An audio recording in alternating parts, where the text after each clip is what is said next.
YouTube, Nickel and Diamond It here. I wanted to go over a project with you guys that I started a while back. I liked the ducktail spoilers developed for the Miatas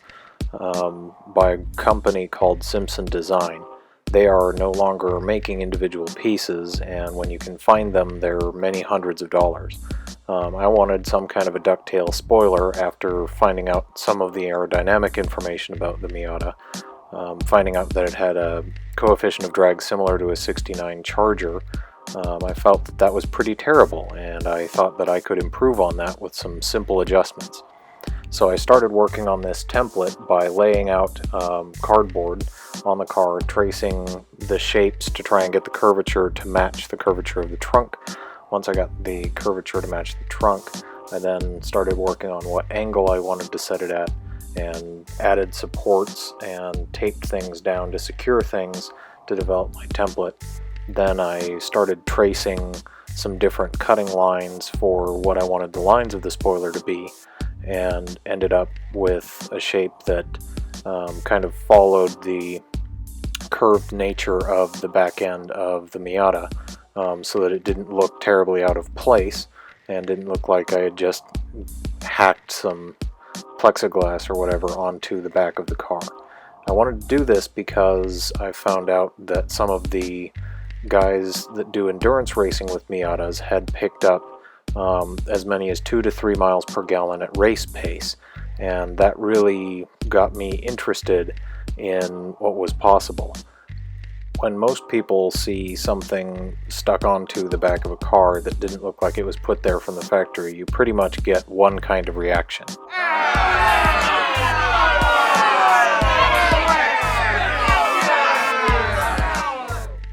What I've done, aerodynamically speaking, by developing this ducktail type spoiler is, instead of having rounded curves for the air to follow along, which is its natural process as it comes and interacts with smooth surfaces, it wants to follow the curves. It's much harder it's easy to take air apart.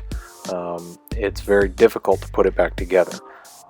So I really wanted to work hard on analyzing what shape would be best, or at least better than the factory shape,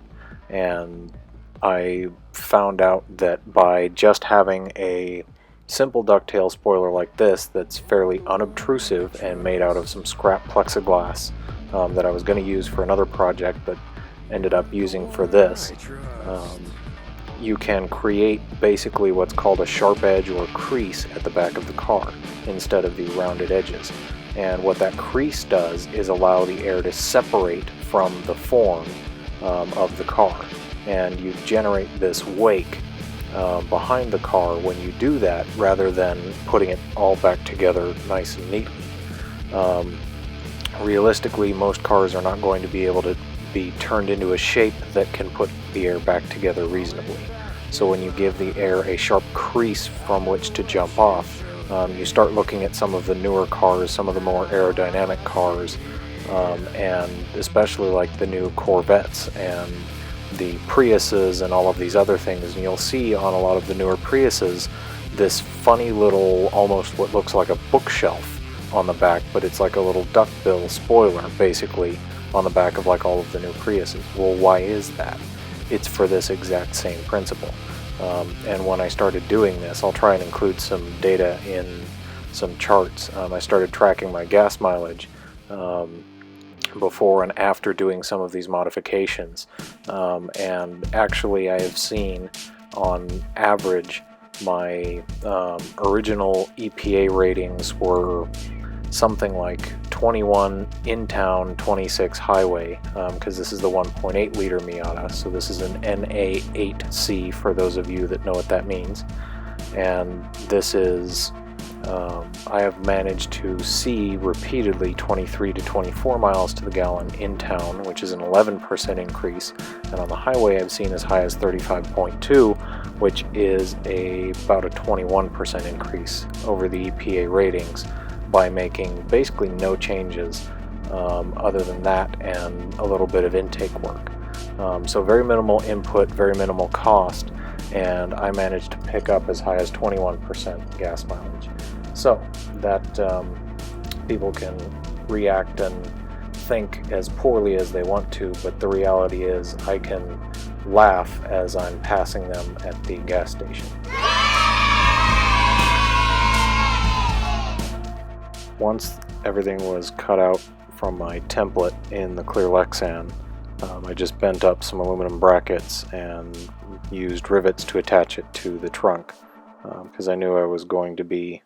pretty much leaving it. I was fairly confident in the research that I had done and how to shape it, and I'm very pleased with the results so far. This data is condensed down from about 6 months or so worth of driving, and in every case the in-town mileage has come up by 2 to 3 miles per gallon, just like what had been suggested in some of my initial research. So hopefully this gives you guys some kind of an idea for something that you can start looking into, and see what people do to the kind of car you drive, and see if you can find some similar improvements.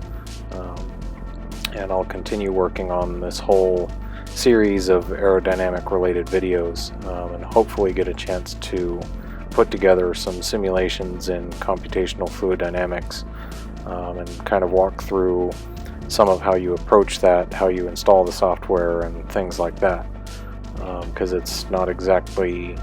obvious unless you've done work like that before. So stay tuned, and hopefully there will be some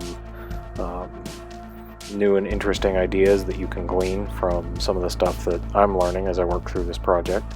And then this last picture is just a bit of a teaser for some more of the work that I did, that now allows me to have the top down or the top up and windows down and carry on a normal conversation with passengers and not have to deal with any buffeting from the air,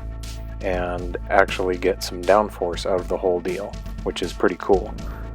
and not have lost any of the gas mileage that I've picked up from this process.